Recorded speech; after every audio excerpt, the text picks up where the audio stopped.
I'm Tim Deeks. Welcome to the pathway to homelessness. How many times have you walked past some of the most vulnerable in the community and wondered what events in their life have caused them to fall into hardship? Who's to say if you or I would have been any different if we would have faced similar circumstances? At the end of the day, we are all human and we all have a pathway. So let's start walking.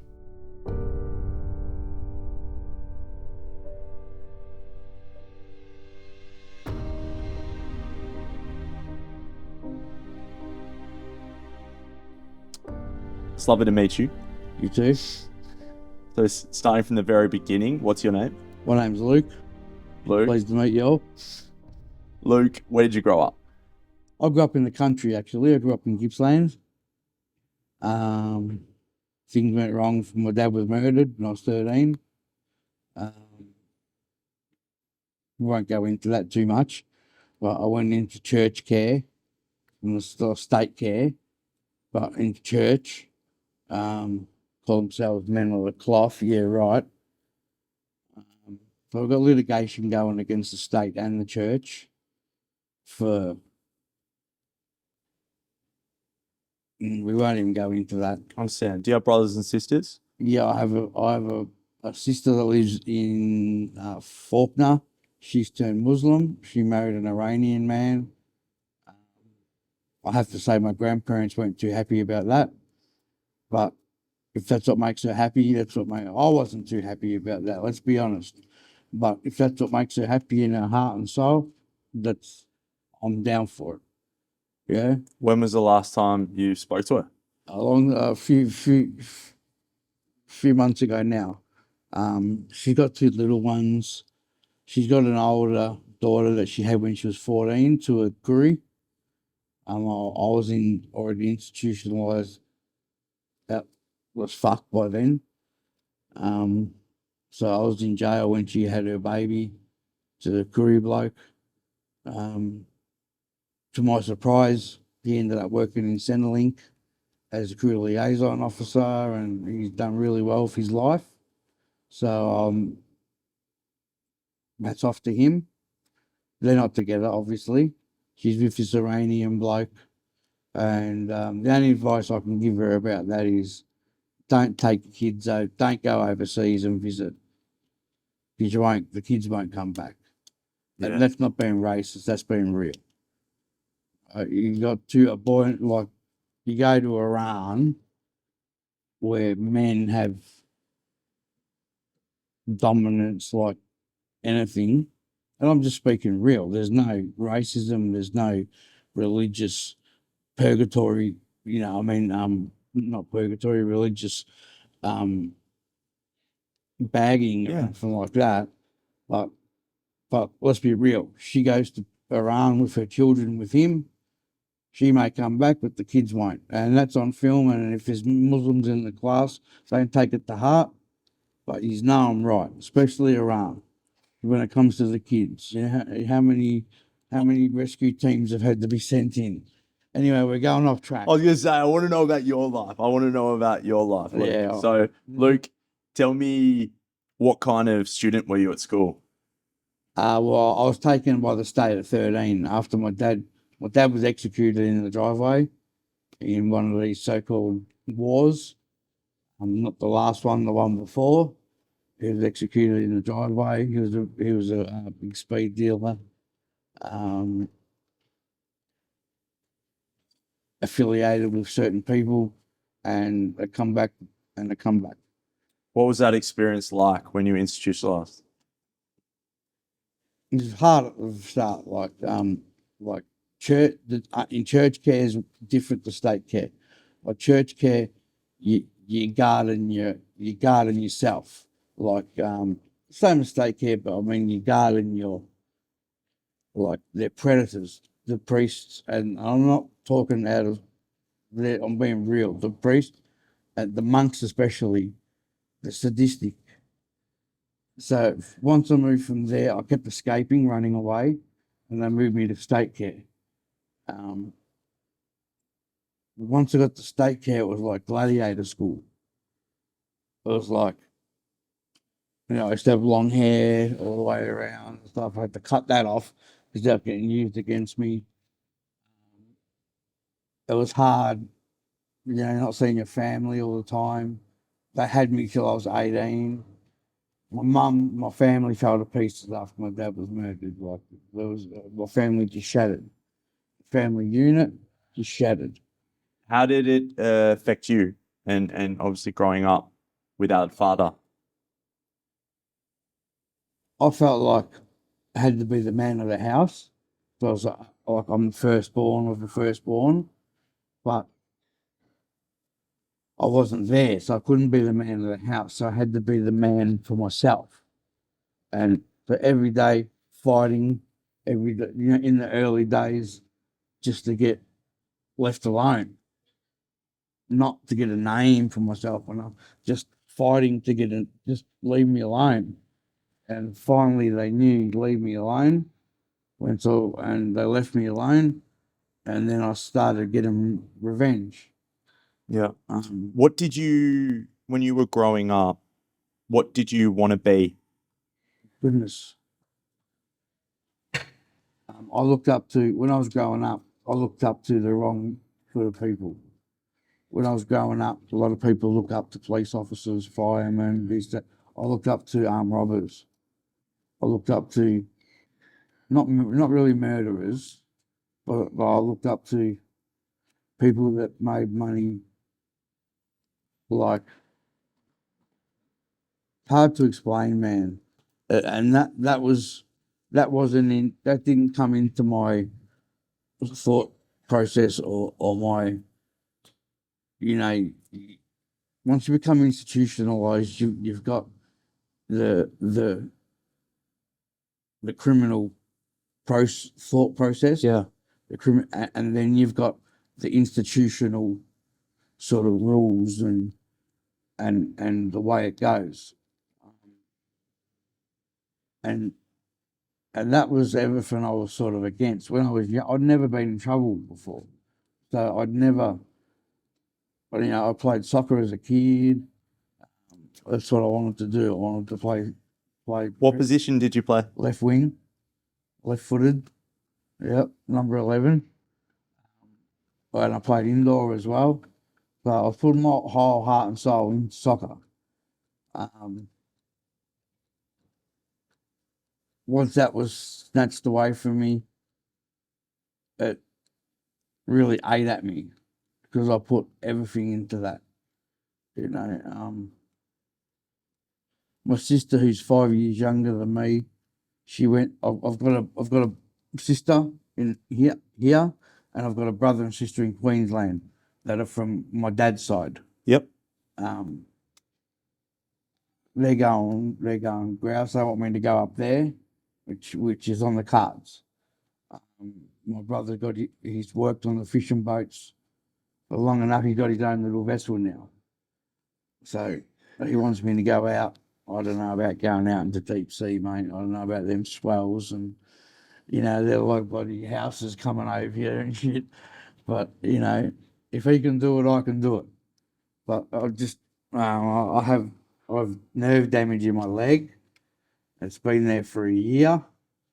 And I go to the neuromuscular place once a week at Porfield Hospital, and they do electric shock therapy down my leg to try and find where the nerve is severed. Where my leg don't twitch, that's where it is. That's where it's at. So it's been a year, and it's starting to become psychological. I'll think at how other people look at me on crutches and this and that. It's bad enough being on the street, how you think people look at you. But I feel like a gimp, to be honest. If I was a transformer, I'd be Gimpatron. What was your first experience on the street? Getting out of boys' homes. I didn't go back to Gippsland. I stayed in Melbourne and the city. That used to be fun. Like this, as a teenager, it used to be fun. roaming the streets, doing this, doing that, doing stupid shit. But a lot of things you regret as you get older. You think, well, that was dumb. What were some of those things? I don't really want to get into it, man. But it's all survival stuff. A lot of it was territorial stuff in the city. Like, a lot of people don't know there are blocks in the city that are run by certain people, or certain homeless people, or certain ethnic people, and they fight for their territory. And so I fell into that pretty young. This is in the days where there was the old city square. There was on Swanson Street where that big motel is. Just the big motel just beside the church.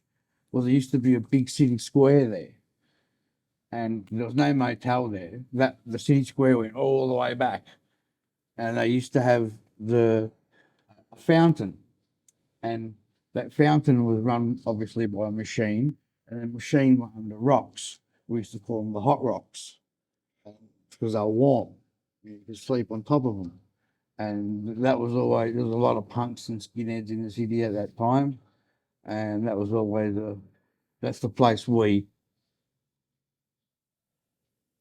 were determined to control, that city square. Purely for the hot rocks.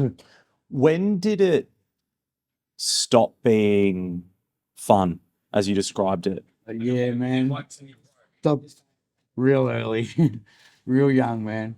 Like, it's not fun. Probably about 17, 18, you start realising, like, where's this going? Like, I hit pension. I turned 17 in May of 94. By December of 94, I was in Pentridge. 17 in 6 months. Not even 18. Couldn't buy smokes, nothing. So it stopped being real fun around then. That was a big eye-opener, mate. You're around men now. You're not around kids. And you had to go up real quick. And How did the prisoners treat you? I was lucky. I was lucky that a lot of my friends, brothers, fathers, and elders were in the system. But I seen kids that I knew from boys' homes get eaten alive, mate. Their shoes, their hat, their jacket, everything taken, eaten alive, mate. And there's nothing you can do about it. You know this kid from boys' homes, even though you weren't real good friends with the bloke, I knew him. And I thought, he was a nobody. He was like just a harmless dude, And bang, that's who they prey on.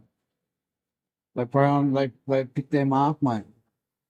And that's why when I'm like this, I'm always prepared for the worst. I won't say any further than that, but I'm always prepared for any dickhead that wants to step up when I'm like this. I'll remind them of their manners real quick. Speaking of people that you come into contact with, what's your relationship with the general public? I don't ask the public for nothing. I'll sit there with the old bloke, because he's very intelligent, he's very wise. I'll sit there with him and soak in what he's got to say. And we converse very well. You've probably seen it yourself. There's a lot of people on Chapel Street that just yell at the street, yell at the public, yell at nothing. We can't cop them. They try and sit down with us, and I'll tell them after 5 minutes, mate, come on, man, move on. Because they harass the public, or they'll ask the public for money, or they'll if the public say no for something, they'll get upset. That's not the way it's about, mate. You can't make the public feel guilty for the position you're in. You're right. You sit there, people know you're homeless. They're not dumb, right? You got all your blankets beside you. You got everything you carry with you. It's up to them. If they want to give you something, then take it as thank you very much, mate. Be appreciative for it. Don't ask them and put them in a position where they feel like if they say no, they feel bad. Walking off, they'll feel bad. That's not what we're about. Most people don't care. You go down that end, like Quran side. That's why we sit up here, away from all the bloody junkies. What do you want your future to be? What would you like to do in the future? I'd like to just to leave a legacy. So, like my life, I'm 46. So my life, I'm lucky to have another 30 years in me, mate. I don't want much more than that, to be honest. But we're in 4 years into litigation. They've made their first offer. We knocked it back. So their second offer's coming. This is with the institution. This is with the institution and with the law firm I'm with. No win, no fee. So they don't take it on. If they don't think they can win, they won't take it on. So we're 4 years into that, and the money I get, I'm putting it into Mum's account so she can put towards the mortgage of her house, so that can be left to my sister and my daughter. And that's what it's about now for me, leaving a legacy. Does your family know the situation you're in? Oh, yeah. Living on the street? Yeah. And have they tried to help you? It's been a long, rocky road, mate. Mum will put $20 in my account here and there if I ring up. Excuse me. But it's been a long, rocky road. Like, yeah, there's been a lot of fucking shit, man. And my family are just now starting to trust me again. I've stopped all the other bullshit. I don't mind a drink now. That's it. All the other stuff that in my youth that kept me going back to jail, all the drug use and all the bullshit and all the stuff I thought was cool when I was younger. It's just all bullshit, man. There's no room for it in my life, and you'll only learn the hard way. No one can tell you to stop. They can beg, plead, ask, whatever, but no one can stop until you're ready. So I finally stopped about 3 years ago. I haven't been back to prison for 5 years. Well done. That's a huge achievement. Thank you, bro. I've been in and out all my life since I was 13, 14. Institutions one way or another. I've made such a huge effort. Like, it's some days you're hungry and you can just go into Coles and steal a bloody chook or something like that. But I don't do that anymore. I'll wait and be hungry, and the Lord provides, mate. The Lord provides. One way or another, He'll come, mate. What does money mean to you, and what's your relationship with money?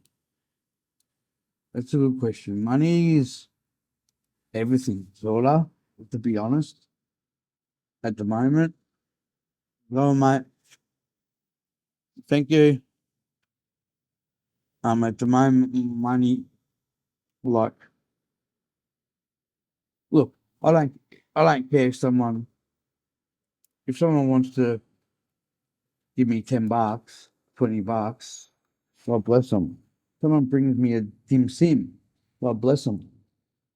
Someone brings me, and it's like just as I said, God provides one way or another, and we all have to eat, and a lot of people these days would rather provide food than money, and to me that's just the same thing. You know what I mean? It's just a little bit hard sometimes when the fifth person that stops and wants to contribute or wants to, get to delve into your life a bit. they say, oh, the fifth person buys you another pie. Makes it a little bit hard, and everybody needs $5-10 in their pocket. At the moment, I'm ashamed to say that most of my money goes on alcohol. What are you doing to try and, you've already done so many positive changes, and you've self-admitted that you've kind of corrected your path.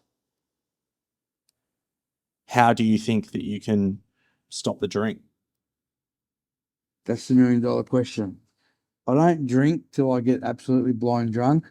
If I don't drink in the mornings, I get the shakes, the sweats and all that. So What are you trying to forget? Too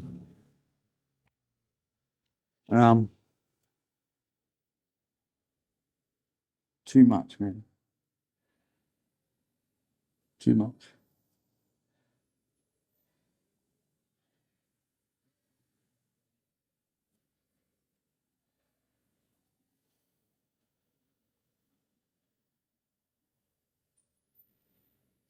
There's no forgetting.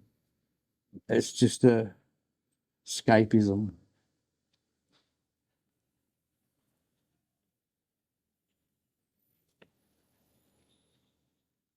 And look, everybody's got something going on in their life. The average citizen that walks past, it's got something going on in their life.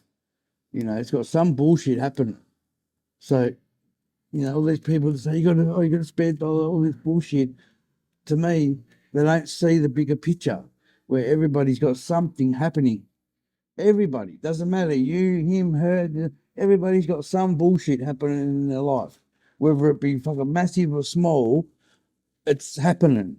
And it's psychological or God forbid it's physical or God forbid it's worse. Right? And I know that. And I take that on board. Like, and everybody's struggling, mate. Today everything's out of the roof. The prices of everything is just nuts. So if you get $1 off someone, you're so appreciative of it because they're struggling too.